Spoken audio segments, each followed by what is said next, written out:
Today we're going to show you how to easily run your numbers to make sure that your first flip and every flip after that is profitable. Here we go.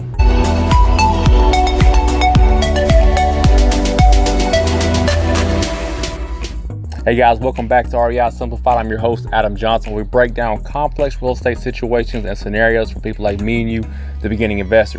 Today we're talking about flipping houses and how to quickly run your numbers to get an offer in ASAP so that you don't lose a potential deal, but to also make sure that the numbers work for you.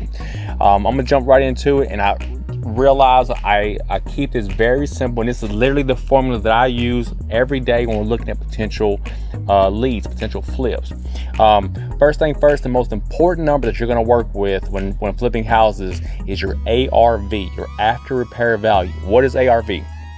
ARV is the top dollar market value I can sell this house for once I finish flipping it. How do I get the ARV?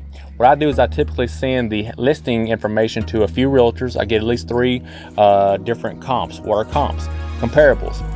I can send the information to a realtor, and a realtor can search the area of what is sold in the last 2, 4, 6 months, give or take, within about a 2-mile radius that are similar properties like the one that I'm about to flip. That gives me a good idea of what I can sell the house for here in a few months when I finish flipping it. So, for example, we're going to use basic numbers. Let's say that I have a lead and the ARV, after repair value, of this home is $100,000. That means it's completely finished, the flooring is done, top value for this property is $100,000, okay? So I have this house for $100,000. I'm gonna do my backwards math. I'm gonna start subtracting numbers to get down to the very bottom of what I can offer this potential seller. And here's how it goes. So I have $100,000. From that point, I immediately deduct 10% for closing costs. Why 10%? Generally speaking, most of the time, at least in my area, the sellers pay all closing costs. They pay about 3% to their realtor, 3% to the buying realtor, and 3.5% to 4% for closing fees and title documentation and other fees. So it's about 10%. So if I'm at $100,000, subtract my 10% for closing costs, I'm down to $90,000. From there, I'm going to subtract my repair cost, okay? I've walked through the property. I've determined the property needs at least $20,000. So I was at $90,000. Now I'm down to $70,000, okay? From here, I'm going to subtract holding costs. This is the expense that no one talks about on HGTV and DIY and all that kind of stuff. While you have the property, waiting for it to be ready to be sold, you're accruing utility costs, mortgage payments, and maybe even other loan fees that we'll talk about it on a different video. So you have holding costs. I generally will estimate about $500 per month of holding costs for at least 4 months. That means I'm paying mortgage, I'm paying utilities. So for at least 4 months, that's $2,000. So if I was at $100,000, subtract 10% it down to $90, subtracted $20,000 for repairs, it put me at $70. I subtract $2,000, give or take, for holding costs. That puts me at $68,000. Now, what have we not talked about? My profit.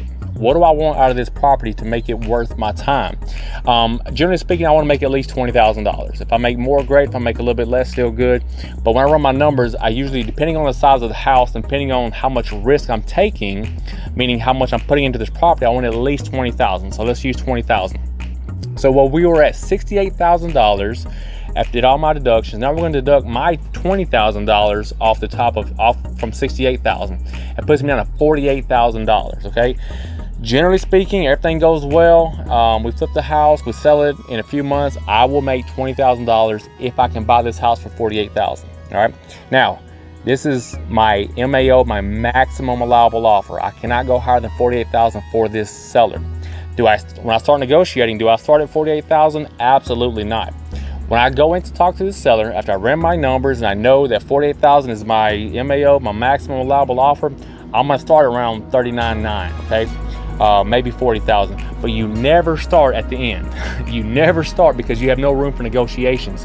And who knows, this guy may, or this seller may have no mortgage, and $39,000 would do a lot for him. And if you can, get it to him in 15 days, he may be super happy about that. So that is a really quick video on running reverse math to determine whether or not you want to put an offer in. Now, let's say the same house is $100,000, and in the listing information, the seller says no less than $75,000. Don't even waste time with that.